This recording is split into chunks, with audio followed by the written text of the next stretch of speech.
I sat in the dark with just a single candle flickering and realized something that hit me harder than I expected. My family hadn't just forgotten me, they had erased me. But, when the invoice for their luxury cruise came in, I didn't get angry. I just closed the Bank of Emma for good. That was the moment everything shifted. But here's the thing, you're going to want to stick around to see how I handled that knock at the door. Make sure you're subscribed so you don't miss what happened next. And hey, where are you tuning in from today? Drop your country in the comments. I'd love to know. It started out as any other day. Right, or at least that's what I told myself. My birthday wasn't supposed to be anything big, just a quiet day. Some time to myself. Maybe a few texts or calls from people who remembered. It wasn't like I expected a parade or some grand celebration. But you'd think, at the very least, my family would remember. It wasn't just any day, though. It was the big one. The milestone. The one where you look at your life and think, okay, I'm supposed to have it figured out now. I was turning 30 and I felt like I was supposed to have everything in place by then. The career, the apartment, the savings, all that stuff. On paper, I had it. I had the job, senior UX designer, 6 figures. I had the City View apartment, the 401k, the diversified portfolio. Everything seemed so perfect. So why did I feel like I was floating in this void? It didn't make sense. But as the day went on, something just felt off. I couldn't shake it. I kept glancing at my phone, waiting for the buzz that never came. Every notification, every single buzz, made my heart race for a split second, hoping it was them. My mom, my dad, my brother. But no, it was just spam. News updates. The same meaningless distractions. It was like the world was moving on, but I was stuck. It wasn't like they'd forgotten me entirely. No, it was worse than that. They had chosen not to remember.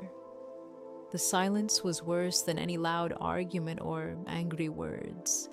It was this cold, quiet erasure. And I don't know if you've ever felt that, but it hits differently when it's your own family. It wasn't just that they forgot. No, they didn't forget, they actively chose not to be there. And that realization, it stung. It stung like nothing I had ever felt before. I tried to push the feeling away. I told myself, okay, they're busy. Life gets in the way sometimes. They've got their own things going on. But deep down, I knew the truth. And the truth was that my family, my own family, had chosen to spend my birthday without me. And that hurt. But it wasn't until the next part of the story that really tore me apart. The part where I saw them, my parents, my brother, out celebrating without me. I was scrolling through Instagram like an idiot, looking for something to distract me. I knew it was probably a bad idea. I knew I was opening myself up to more disappointment, but it was like I couldn't stop myself. And there it was, right at the top of the feed, staring back at me. A photo. My parents, William and Vada, laughing at a sports bar, holding up pint glasses of beer. And there, sitting between them, was my brother, Matthew. He looked so happy, so relaxed. He looked like he belonged there, and I was nowhere. There was no sign of me, not in the photo, not in the caption, nothing. The caption said, "Just because it's a Tuesday doesn't mean we can't celebrate. Family night with the golden boy." Golden boy. That phrase hit me like a punch to the gut, because that's what he was, right? The golden child, the one they loved, the one they adored. And me, I wasn't there. I wasn't even an afterthought. I wasn't part of that family night. They were having a great time without me. And here I was, sitting alone in my apartment, staring at the phone. The thing that was supposed to connect me to people, to the world, was just a reminder of how alone I really was. I stared at that photo for longer than I should have. I don't even know why.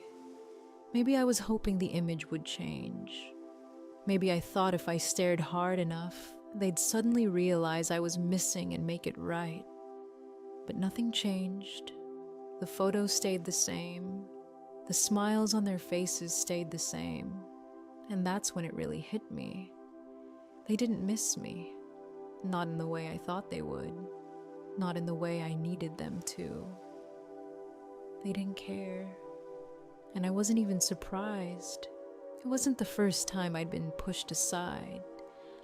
I thought back to all the times before this. All the moments I had tried to make things work. I remembered all the times I had reached out, only to be met with excuses, with neglect, with nothing. This wasn't just some accidental oversight. It wasn't a slip-up. They knew it was my birthday. They chose not to care. They chose to celebrate without me, without a second thought. It was like I wasn't even a part of their lives.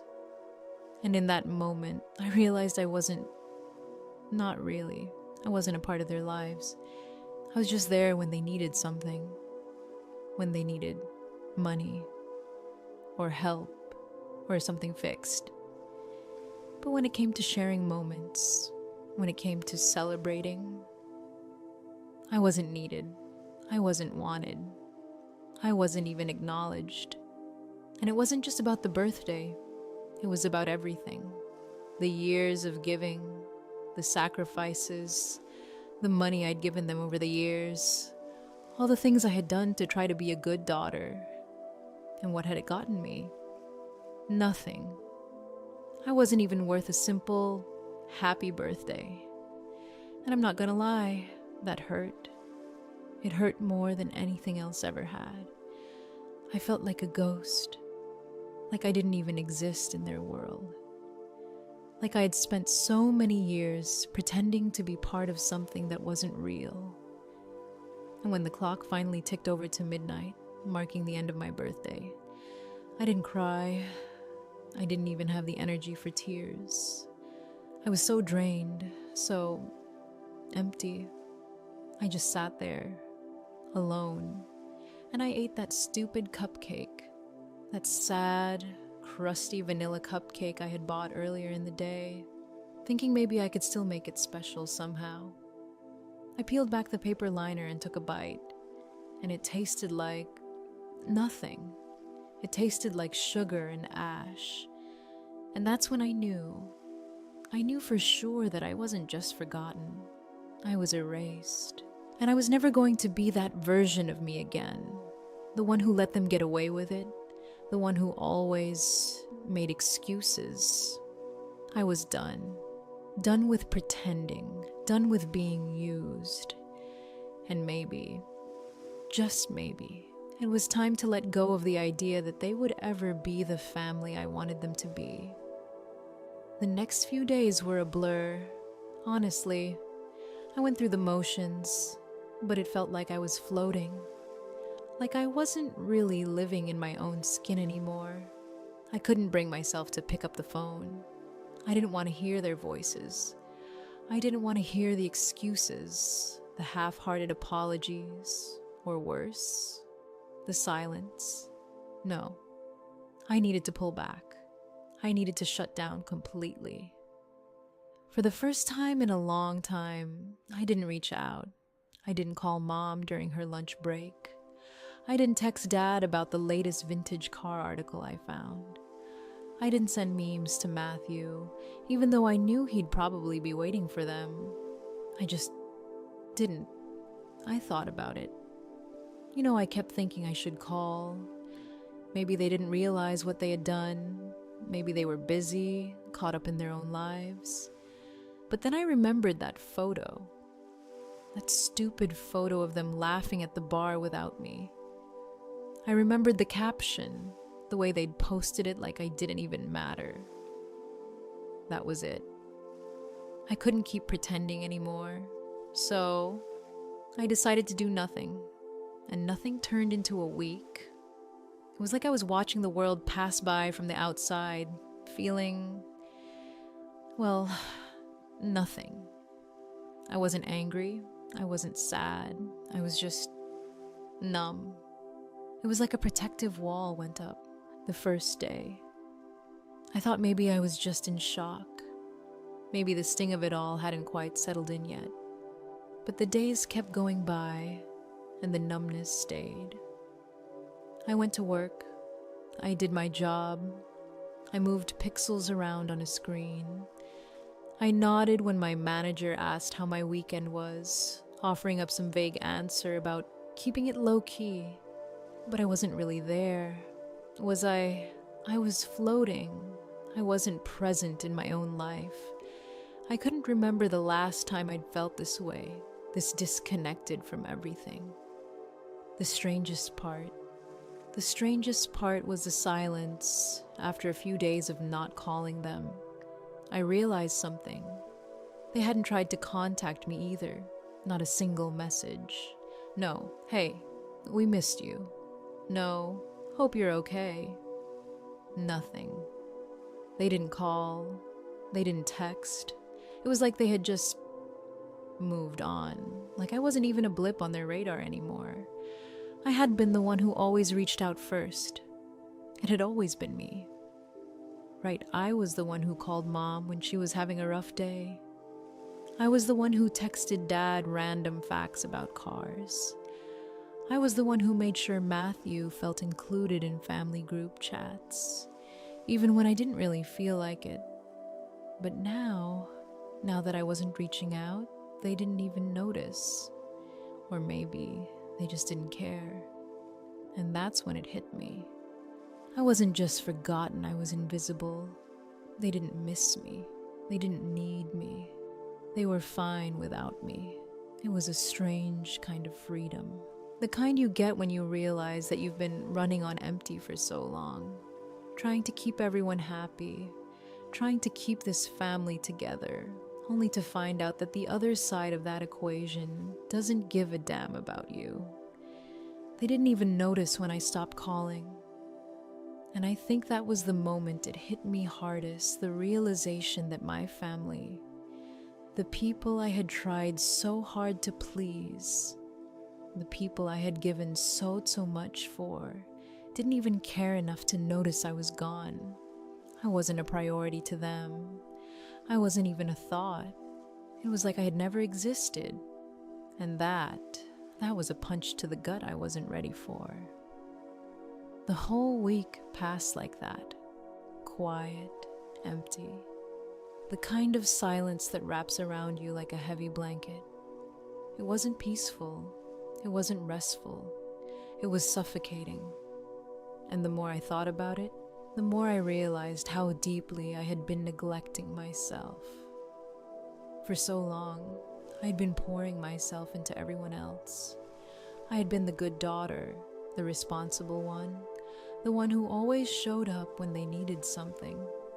But when it came time for me to be seen, to be acknowledged, to be celebrated, they couldn't be bothered. And as much as it hurt, it also became clearer. I wasn't just upset because they had forgotten my birthday. I wasn't just mad because they had chosen to spend time together without me. It was everything. It was the years of me giving and giving, trying to make them happy, trying to earn their love, only to realize that they didn't even care enough to notice when I pulled away. It was like I was a utility to them, a resource to be used when they needed something fixed, when they needed money, or when they needed a favor. But when it came to anything else, when it came to real connection, I didn't exist. I wasn't needed. And I think that's the moment I started to really understand my role in this family. I wasn't a daughter. I wasn't a sister. I was just a tool they used. I was the person you called when the internet went down, or when the rent was late, or when you needed a loan that would never be repaid. But when it came to anything more than that, when it came to celebrating life's moments or sharing love, I wasn't there. And it was in that silence, in that absence of communication, that I started to see the truth. I wasn't just being forgotten. I wasn't just being neglected. I was being erased. I was invisible. And I couldn't keep pretending like that was okay. I couldn't keep pretending like I was part of something that didn't see me. I needed to stop pretending I was wanted, because the truth was, I wasn't. And as painful as that realization was, it was also the beginning of something. It was the beginning of me finally seeing my family for what they were. Not the loving, supportive people I had always wanted them to be, but a group of people who took and took, but never gave back. A family that loved me only when it was convenient for them. And as much as it hurt to accept, it was time for me to stop pretending. Time for me to stop fighting for their love. Time for me to stop putting myself last. It wasn't a clean break. It wasn't an easy decision. But that silence, that complete and utter absence of communication from them, was the push I needed. It was the moment I realized I was worth more than that. I was worth more than being treated like an afterthought. And I wasn't going to allow myself to be erased anymore. The message came in like any other. A simple notification. But this one was different. It wasn't the usual spam or random update. No. This one was from the family group chat.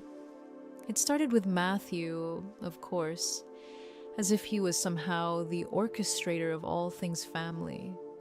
And as I stared at the message, I could feel the anger building in me. But it wasn't just anger. It was something deeper. It was a betrayal that I had been ignoring for years. A manipulation I had been blind to. This wasn't just a request for money. This wasn't just a loan for a family vacation. This was the culmination of everything that had been happening for years. The message from Matthew was casual, like it was no big deal. Boom. Check this out. Family reunion cruise dates are next month. I already talked to the travel agent and we can get the deluxe ocean view suites if we book by Friday. That was how it started. Simple, direct. And then came the kicker. I figured you've got mom and dad covered. Right. Since you're the big shot with the corporate job now, I'll cover my own ticket. But things are a little tight with the business launch. So, if you could front the deposit for everyone, I'll pay you back my share when my liquidity event hits in Q3. I read it 3 times. It wasn't a request. It wasn't even a question. It was a demand, disguised as a suggestion. I was supposed to just accept it, to play my role in this twisted little family dynamic they'd created, where I was the bank, the vault, the one who could always be relied on for a loan. No questions asked. And the fact that they had the nerve to send me this message right after my birthday, after they had literally celebrated without me, it hit me harder than I expected.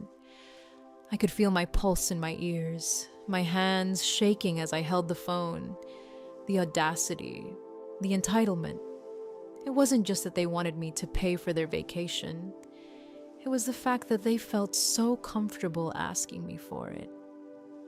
As if I was just some endless supply of money, a resource that could be tapped whenever it was convenient for them. This wasn't a family. This wasn't love. This was exploitation, and it wasn't new. not by a long shot. This was the culmination of years of financial manipulation, of them treating me like a walking, talking ATM. I had been the one to pick up the slack, to help whenever they needed something. I'd been the one who always said yes, who always stepped in when things got tight. And now, they expected me to do it again. Only this time, it wasn't just a couple $100. It was $14,000. And they were trying to guilt me into it. It wasn't just about the money. It wasn't even about the cruise or the fact that they wanted a luxury vacation. It was the fact that they expected me to fund it, that they thought they had the right to ask me for this. And what made it worse was that they didn't even ask. They just assumed. They assumed I'd do it because I always did. They knew I had the money. They knew I had savings. And they knew that I would always say yes because I was the one who was responsible. I was the one who had it all together. But it wasn't always like this. When I was younger, I didn't mind helping. I didn't mind giving because it felt like it was reciprocated. It felt like love. My parents, William and Vada, had always been there for me, or so I thought. But over time, things changed. The requests for money started small. I remember the first time they asked for help after I'd started my first job. It was just after I graduated college. They were having trouble with the mortgage. William had retired early, but it wasn't planned. He'd quit his job at the plant, frustrated with new management. And suddenly, they were behind on bills. Vada called me, crying, asking if I could lend them a little bit. Just this once, she said, until the pension kicks in. And of course, I did it. I was making decent money. Not much, but enough to get by. I was still living with roommates, saving up for my own place, but I sent them the money. $1,200. I ate ramen for 3 weeks to make up for it, and I didn't think much of it. But just this once turned into something else entirely. The requests kept coming. The water heater broke, and they needed help. The car insurance, the dental work, the credit cards. Over the next 8 years, the just this once turned into a monthly subscription to their lifestyle. Every time something went wrong, every time they needed a little extra, I was the one they called. I paid off their credit cards twice. I bought them a new HVAC system. I covered repairs, vacations, bills. I made sure they could keep their lifestyle afloat while I ate instant noodles. I was a silent investor in their lives, the one who kept them comfortable while I sacrificed my own dreams. And I didn't mind. At first, I wanted to help. I wanted to be the good daughter, the one who always had their back. But somewhere along the way, it stopped being about love. It stopped being about family. And it started to feel like I was being used. And then there was Matthew. Oh, Matthew, my older brother. The charming, handsome, always needs some help Matthew. He was the one who was always there, the one who got the attention, the one who could do no wrong. He had never held a job for more than 6 months. And yet somehow, he was the one who always had a way of getting what he wanted. He was the one who would charm our parents, who would spend time with them, watch football with Dad, go shopping with Mom, and all the while, he was draining me dry. He had his business ventures, which always seemed to fall apart. There was the drop shipping business, the crypto scheme, the life coaching gig. And every time he needed money to fund one of these businesses, he would come to me. Hey, sis, I need a little help with the inventory. Or, I'm launching a new business idea. and I need a loan. And each time, I would give. I would help. Even when I knew I was being taken advantage of. Even when I knew deep down that he wasn't going to pay me back. And every time I said no, I was the villain. I remember one time when I refused to lend him money for the crypto venture. Vada didn't speak to me for a month. She told me I was stifling his potential. She told me I should be supporting him, helping him with his dreams. I remember feeling like I was the bad guy, like I was somehow the problem, just because I didn't want to bankroll his latest failed scheme. But the thing is, Matthew knew exactly how to play the game. He knew how to manipulate our parents. He knew how to get them to buy into his story, his charm. He was a struggling genius who needed a break. And I was the cold, corporate machine who just threw money at problems, who didn't understand the importance of family. So, when this message came in, when Matthew casually asked me to cover $14,000 for their cruise, I knew what was happening. It wasn't just about the cruise. It wasn't even about the money. It was about control. It was about him wanting to be the hero. The one who organized the family reunion.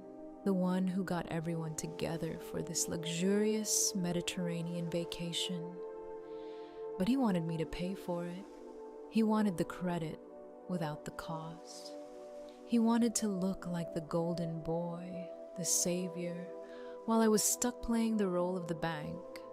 And it wasn't just Matthew.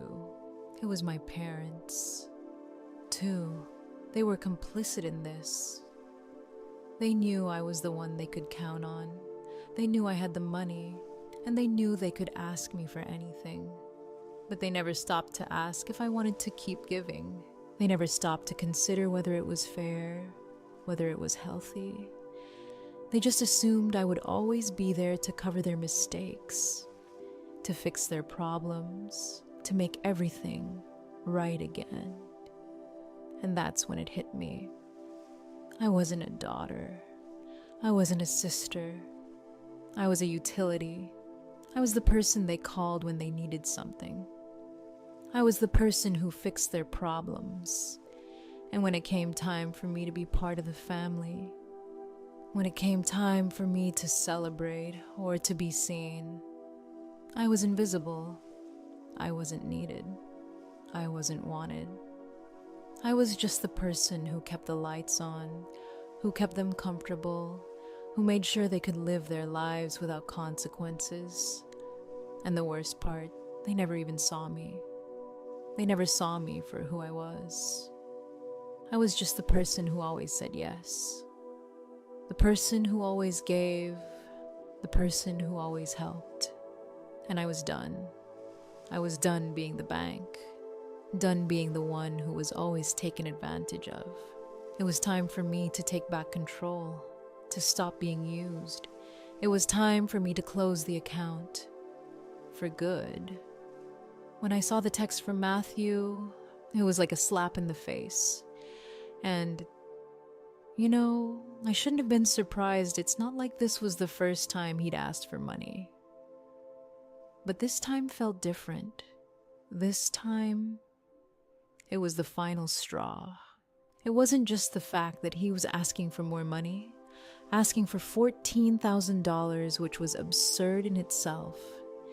It wasn't even the fact that he was demanding I pay for their vacation, a trip he hadn't even bothered to consider the impact of on me. No. This time, it was the tone, the assumption, the entitlement that oozed from the message.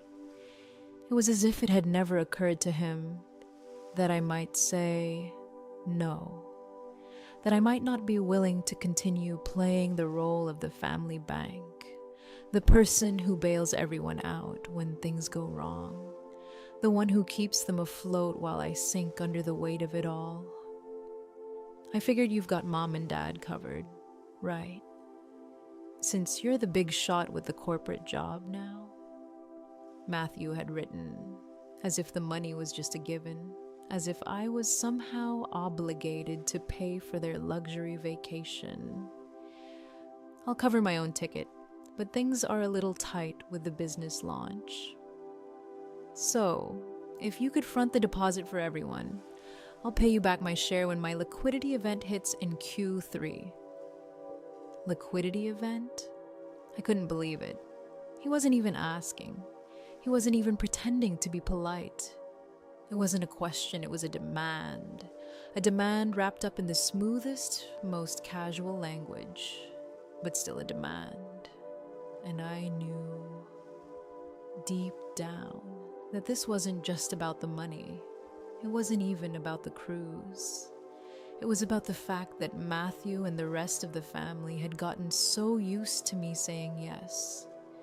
They had gotten so used to me always being there, always ready to pull them out of a financial hole, always willing to pay for their mistakes. They never asked how I felt about it. They never considered whether it was fair. All they knew was that I always came through, and I had let them believe that. I had let them think that I was fine with it, that it was just my role in the family, that I was the responsible one, the one who had it all together. But the truth was, I was exhausted. I was done. I was tired of being the person they leaned on when they needed something. I was tired of being the one who paid the price for their lack of responsibility. And when I read that message, when I saw the audacity of it, I realized something. I wasn't just helping them anymore. I wasn't supporting them out of love or care. No, I was enabling them. I was feeding into their entitlement. I was giving them more than they ever deserved. And they were taking it without a second thought. And here I was, sitting alone in my apartment, once again being asked to foot the bill for their happiness, for their comfort, while I was left with nothing. This was the moment. This was the moment I finally understood that I had been nothing more than a tool to them. I had been nothing more than a walking, talking line of credit that they could tap whenever they needed something. But when it came to being family, when it came to love and connection and care, they didn't see me. They didn't even consider me. They didn't care about my well-being, about my life. They only cared about what I could give them. And that's when the rage hit. It wasn't an angry outburst. It wasn't some dramatic scene. No, it was colder than that. It was a quiet, simmering rage that burned beneath the surface, a slow boil that made everything else seem insignificant. I wasn't angry at them for asking. I was angry at myself for letting them. I was angry at myself for not standing up for what I needed, for not saying no sooner. I was angry at myself for letting them take so much, for letting them use me for so long. And that's when it clicked. This was it. This was the moment I had been waiting for. The moment I needed to stop enabling their behavior. I couldn't do it anymore. I couldn't keep being their safety net, their ATM, their fallback. I couldn't keep being the person they only cared about when they needed something from me. And in that moment, I knew that I had to shut it down. I had to shut down the Bank of Emma for good. So I did. I didn't reply to Matthew's message, not immediately. I wanted to let it sit, to let the weight of what he had just asked settle in. But in truth, I knew what I had to do. I knew that I couldn't keep saying yes. I couldn't keep giving them what they wanted, only to be left feeling empty, abandoned, used. And the more I thought about it, the clearer it became I had to stop. I had to stop paying for their mistakes, for their irresponsibility, for their entitlement. I had to stop being the person they ran to when they needed a bailout. I had to cut them off. And I didn't do it out of malice. I didn't do it because I hated them. I did it because I hated what I had become. I had become the person who was constantly giving, constantly sacrificing, constantly being drained, and for what? For people who didn't even see me, people who didn't even acknowledge me, people who took and took, but never gave anything back. I wasn't just cutting them off financially, I was cutting them off emotionally. I was taking my life back. I was taking my power back. And that decision, as hard as it was, felt like the most empowering thing I had ever done. It was scary, don't get me wrong. The thought of cutting ties with my family, of letting go of the person I had been for so long, was terrifying. But it was also freeing.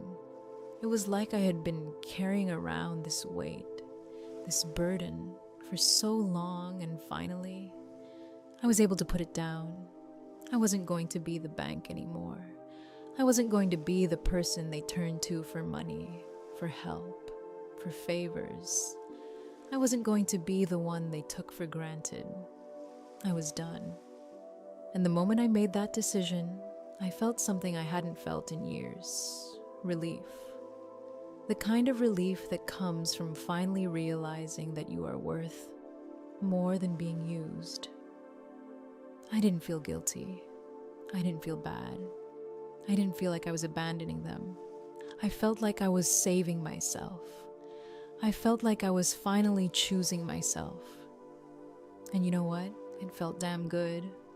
I knew there would be fallout.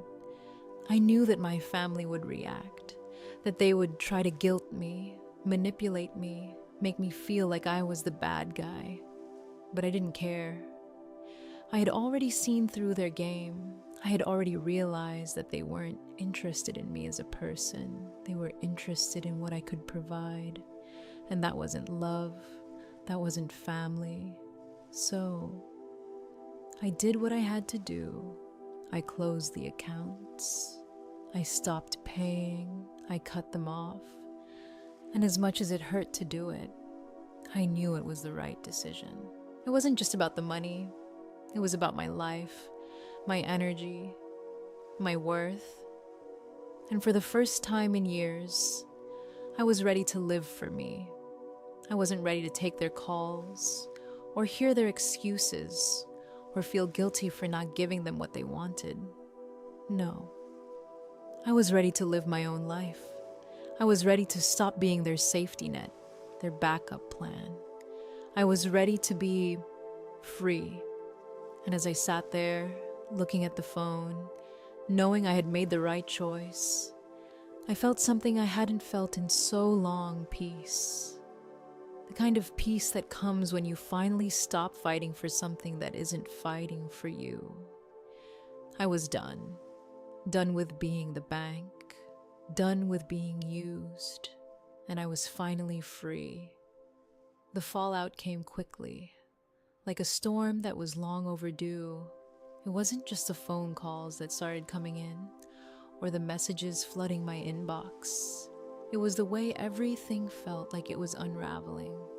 Like my entire life, my relationship with them, was suddenly breaking apart in a way I couldn't reverse. But you know, I wasn't going to let myself get pulled back into their chaos. I had made the decision, and I was sticking to it. The first thing I did was shut everything down. It wasn't just the money anymore. It was everything that had enabled them to take from me for so long. I closed the joint checking account. I didn't hesitate. I just picked up the phone, called the bank, and told them to freeze the account. They tried to talk me down, tried to get me to reconsider, but I didn't care. I knew I was doing the right thing, and I wasn't going to back down. I asked them to transfer the remaining balance to my personal savings and close it for good. I did the same with the credit card I had given to my mom for groceries. I knew that they hadn't been using it for groceries. I had known that for a while. But I had turned a blind eye. This time, I didn't give them the chance to use it again. I called the credit card company, reported the card as lost, and requested that the account be canceled immediately. Then came the phone plan. I couldn't believe how long I had been paying for their phone lines. 4 lines. And I had been covering all of them. I'd been paying for their service, making sure they had the latest iPhones, all while I was struggling to keep my own finances in check. I logged into the phone provider's website and suspended their lines. I also made sure to initiate a transfer of liability for my father's phone number. I gave them 24 hours to take over the payments, or their lines would be permanently disconnected. But the hardest part wasn't closing the accounts. It wasn't the technical stuff. It was blocking them. I had to block them everywhere on my phone, on social media. It felt like a betrayal in a way.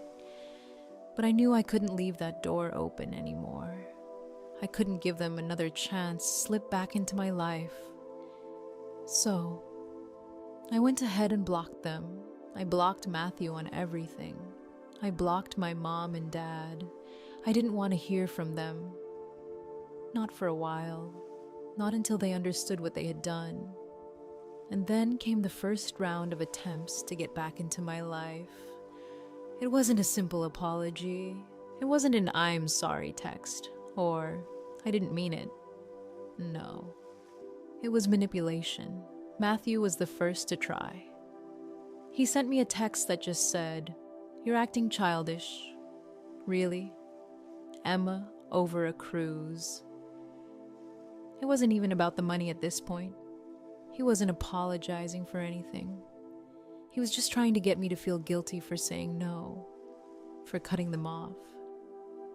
Then came the emails, the ones from my mom. She tried to play the victim, of course. "Why are you doing this to us? We need you. We can't survive without you." She used every line in the book, trying to make me feel responsible for their happiness, for their well-being. But I didn't respond. I couldn't respond. I knew that if I let myself fall into their trap, I would be right back where I started. And all the while, the silence grew. They tried calling me, of course. Matthew even tried to get through to me by emailing my boss at work, telling them that I was acting erratically, that I was having a breakdown, that they were concerned about my mental health. Can you believe that they were trying to use my job, my livelihood, as leverage? They were trying to get me fired by painting me as unstable, but that was a mistake. I knew exactly what he was doing. He wanted to discredit me, to make it seem like my decision wasn't rational, like it was some emotional outburst rather than a calculated, deliberate decision to stop being their ATM. And it wasn't just the direct attacks. It was the smear campaign they launched on social media. Matthew posted something on Facebook, not directly naming me, but it was obvious who he was talking about. It's heartbreaking when money changes people. You sacrifice everything for your family, and the second you start doing well for yourself, they turn their back on you. It's not just about the money, it's about respect. Some people forget where they come from. It was all lies. It was all manipulation, and they were trying to turn the rest of the family against me. They were trying to paint me as the villain. I watched as the comments came in. Aunts, cousins, extended family members who hadn't bothered to reach out to me in years, all expressing sympathy for my parents, for Matthew. They didn't know the full story. They didn't know about the $64,000 I had given them over the years. They didn't know about the birthday I spent alone while they were out celebrating. They didn't know any of that, but I wasn't about to engage. I wasn't about to get pulled into that drama. I just kept my silence. I let them say what they wanted. I didn't need to defend myself. I had the receipts. I had the proof of what they had done. I had the screenshots of the bank statements, the emails asking for money, the promises of repayment that never materialized. I had it all documented, and I knew that in the end, the truth would come out. But the hardest part, the part that really took everything out of me, was the silence. The silence from the people I had always counted on. It was deafening. I had spent my whole life trying to prove my worth to them, trying to show them that I was valuable, that I mattered. And now that I had finally stopped giving, stopped playing the game, they didn't even bother to reach out. Not really. Oh, they tried to manipulate me, tried to make me feel guilty, tried to make me think that I was the one in the wrong. But they didn't even care enough to truly apologize. They didn't care enough to actually take responsibility for what they had done. They just wanted me to keep paying, to keep giving, to keep playing my part. And that's when it hit me. And the silence wasn't just their way of punishing me. It was their way of showing me that I wasn't truly important to them. I was just a means to an end. And now, with the silence between us, I had finally realized that I didn't need them anymore. I didn't need their approval. I didn't need their validation. I didn't need to prove my worth to anyone, least of all them. And that was the most powerful thing I had ever learned.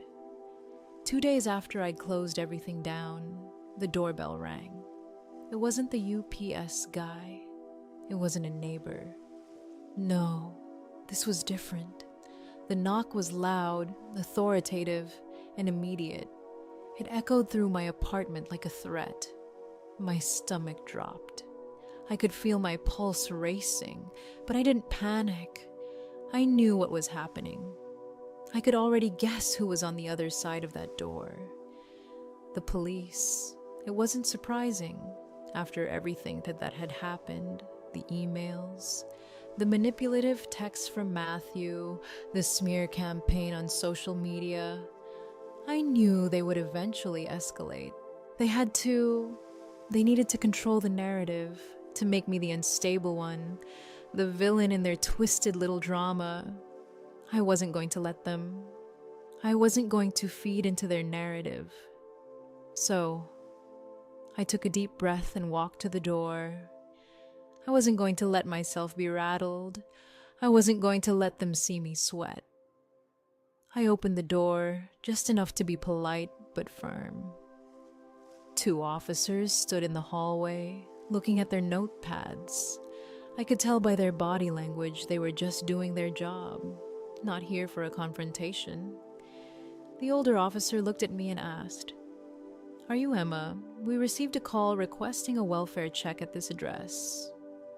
"I am Emma," I replied calmly. "I'm fine." I didn't ask who had called. I didn't need to. They were just following orders, probably from Matthew or my mom, trying to make me look unstable, trying to convince the police that I was a threat to myself. The officer continued.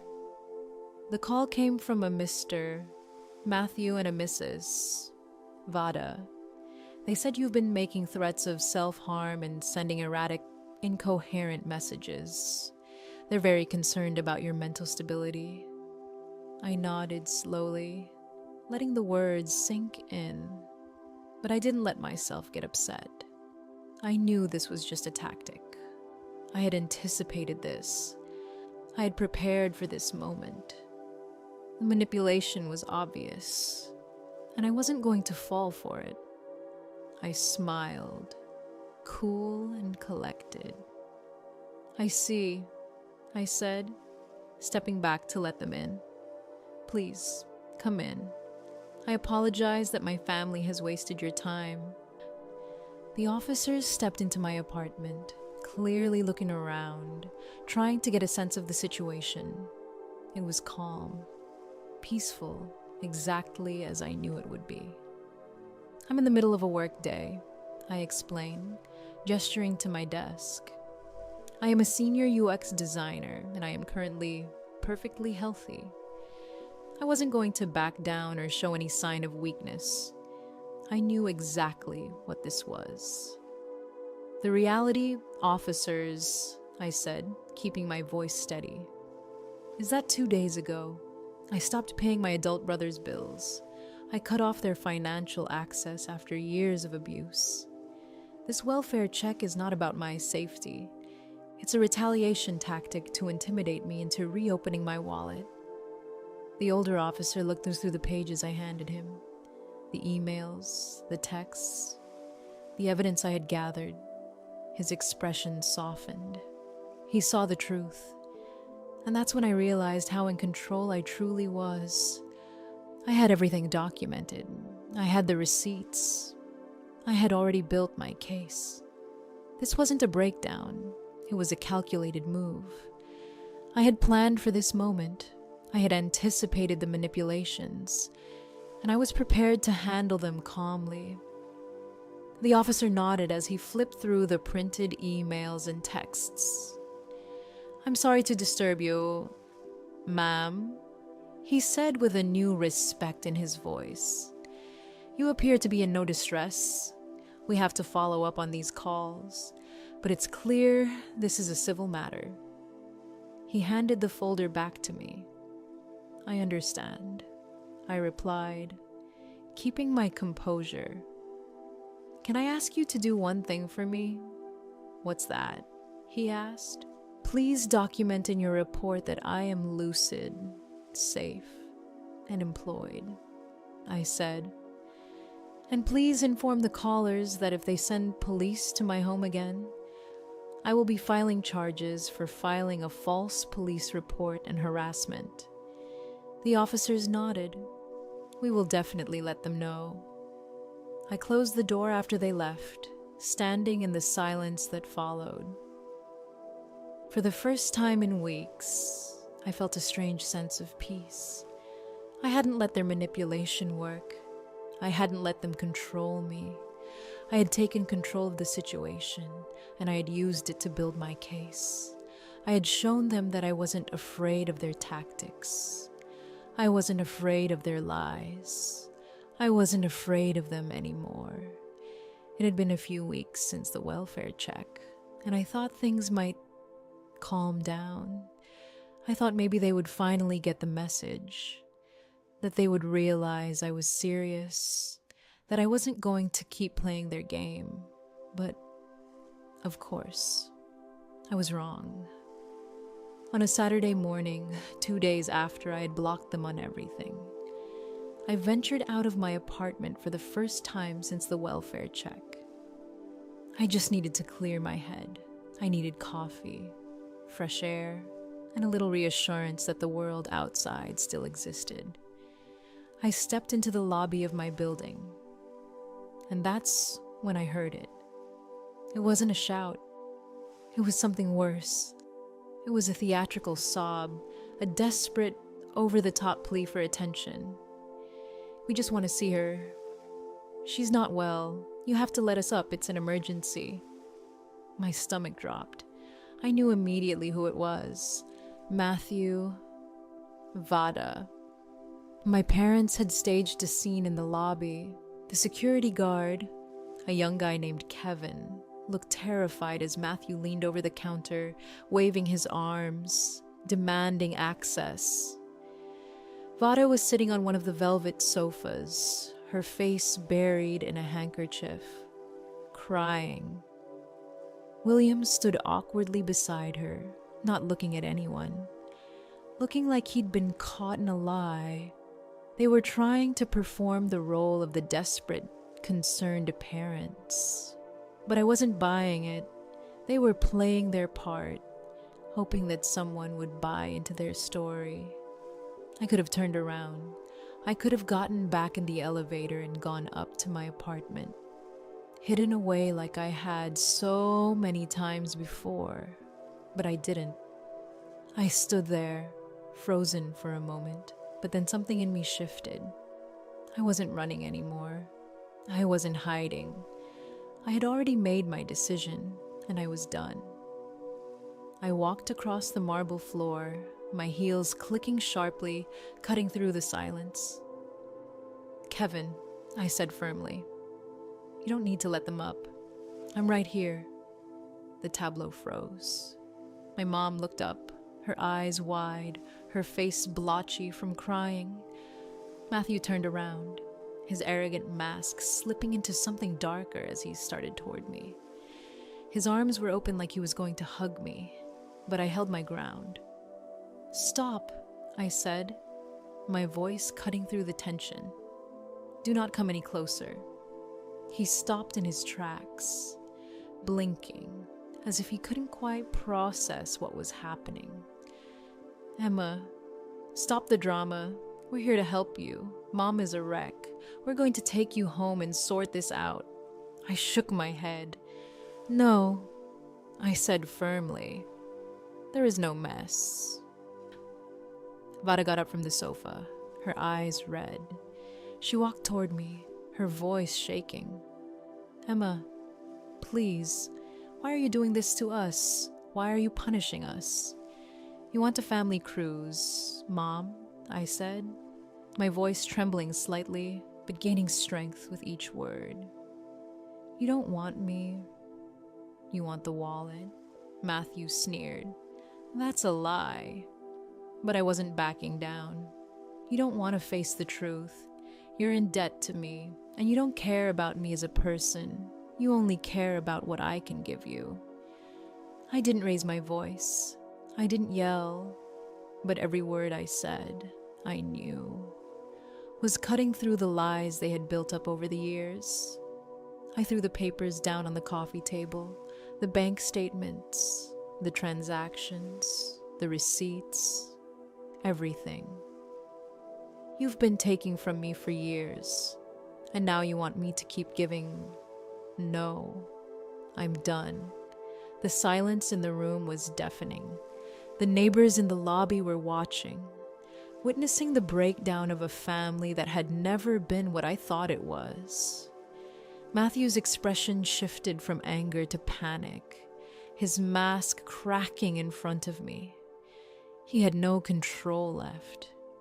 "You think you can just cut us off?" he spat. "You're going to die alone, Emma." His words stung, but they didn't hold the power they once did. I wasn't afraid anymore. I wasn't scared of him or his words. I had already made my peace with this.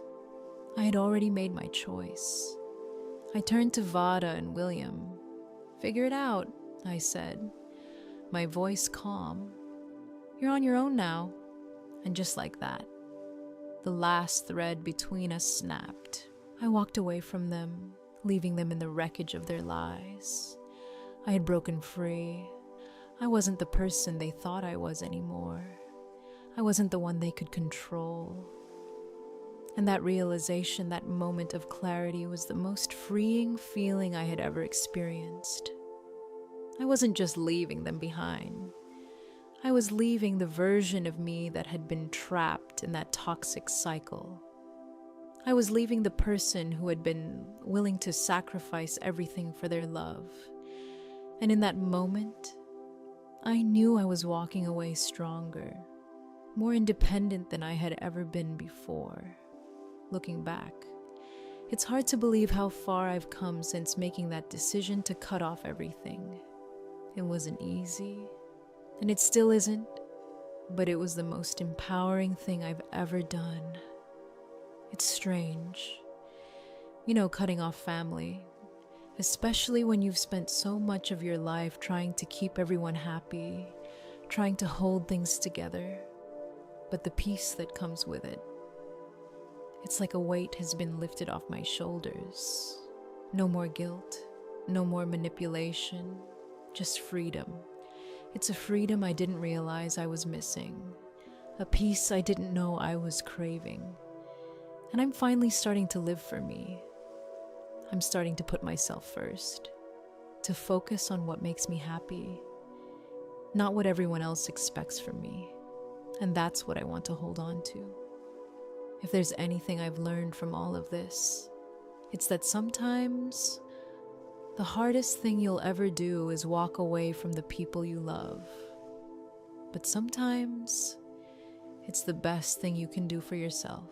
So, if you've been in a similar situation where you're putting everyone else's needs above your own, just remember, you deserve to be treated with respect. You deserve peace. And it's okay to walk away if that's what it all takes. Trust me, you'll be better for it. If you like this story and want to hear more, don't forget to hit that like button and subscribe. Because trust me, the journey isn't over.